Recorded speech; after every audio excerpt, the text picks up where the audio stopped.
Assalamualaikum warahmatullahi wabarakatuh. Pernah nggak kamu ngerasa capek banget? Seolah semua masalah datang barengan. Hati penuh sesak, pikiran kusut, dan yang tersisa cuma air mata. Aku udah berusaha, tapi kenapa semuanya tetap berat? Kalau kamu pernah ngerasain di titik ini, kamu nggak sendiri. Dan yang lebih penting lagi, Allah nggak pernah ninggalin kamu. Di video ini, kita bakal bahas bagaimana kita boleh menangis, tapi tidak boleh putus asa. Yuk, kita mulai. Dalam hidup, ada fase-fase yang bikin kita hampir menyerah. Bahkan Nabi Muhammad pun pernah bersedih. Tahun di mana Khadijah meninggal dan Abu Thalib wafat disebut sebagai Amul Huzn, tahun kesedihan. Jadi, kalau kamu lagi ngerasa sedih, kecewa, patah hati, atau bingung, itu manusiawi. Bahkan Nabi pun merasakannya. Tapi yang membedakan adalah Nabi tidak berhenti, beliau tetap melangkah. Allah tahu kita manusia yang lemah. Karena itu, Allah tidak pernah menuntut kita untuk selalu kuat. Yang diminta hanyalah jangan putus asa dari rahmat-Nya. Janganlah kamu berputus asa dari rahmat Allah. Sesungguhnya Allah mengampuni dosa-dosa semuanya. Surat Az-Zumar ayat 53. Dalam Islam, menangis bukan tanda kelemahan. Justru itu bentuk kepekaan rohani. Tangisan itu bisa jadi tanda bahwa hati kita masih hidup. Imam Ghazali dalam Ihya Ulumuddin mengatakan, air mata karena Allah itu lebih berharga dari dunia dan seisinya. Kalau kamu lagi sedih, jangan tahan air mata itu. Biarkan keluar. Tangisanmu adalah bagian dari proses penyembuhan. Rasa sakit batin memang gak terlihat, tapi Allah Maha melihat. Seringkali justru di tengah tangisan itu, pintu-pintu keikhlasan terbuka. Menurut para sufi, hati itu seperti cermin. Ketika banyak debu, berupa dosa, keluh kesah, cinta duniawi yang berlebihan, maka cermin itu tidak bisa memantulkan cahaya. Karena itu, hati kita terasa gelap, berat, dan sempit. Solusinya bukan menambah materi dunia, tapi justru menjernihkan hati. Dengan zikir, dengan sholat, dengan menyebut nama Allah di tengah sepi. Ingatlah, hanya dengan mengingat Allah hati menjadi tenang. Surat Ar-Ra'd ayat 28. Dalam Islam, hidup ini adalah perjalanan pulang menuju Allah. Setiap kesedihan, ujian, dan luka, semuanya adalah bagian dari proses pemurnian.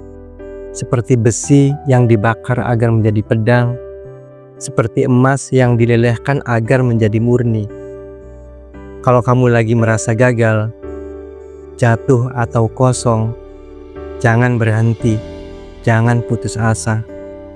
Justru mungkin kamu sedang dibentuk oleh Allah, sedang disiapkan untuk sesuatu yang lebih tinggi.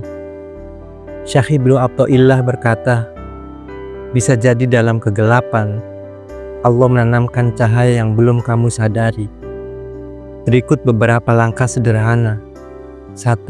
Zikir harian, minimal 5-10 menit.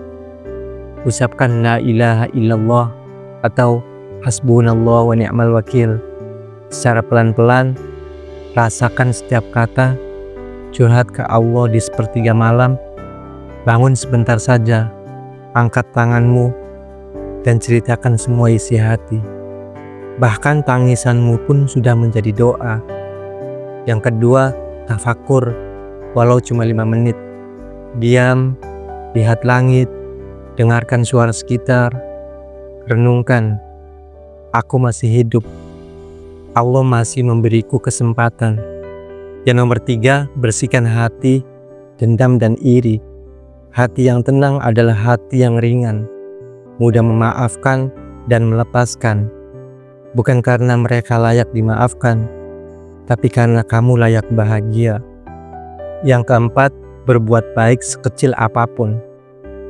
Dalam Islam, amal kecil tapi ikhlas bisa lebih menenangkan hati daripada pencapaian besar yang penuh ego.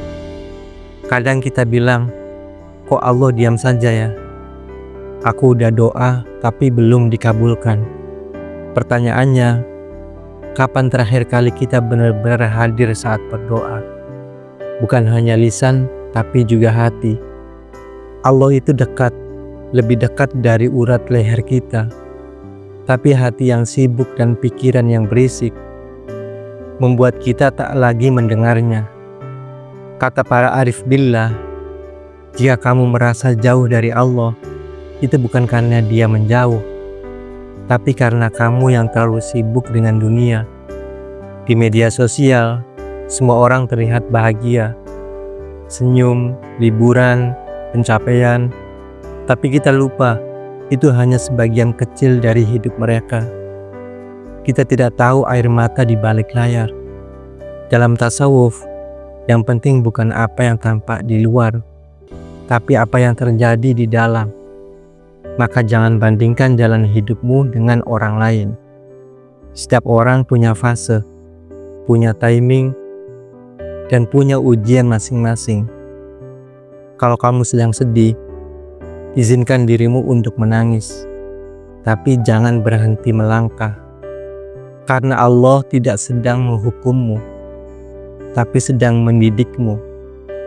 Tangisanmu adalah doa, lelahmu adalah ladang pahala, dan hatimu masih punya harapan.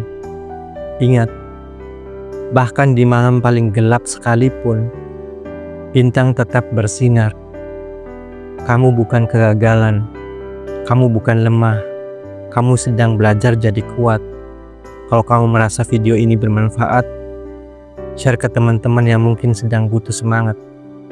Dan jangan lupa tetap bertahan, tetap melangkah, karena Allah selalu bersamamu, selalu.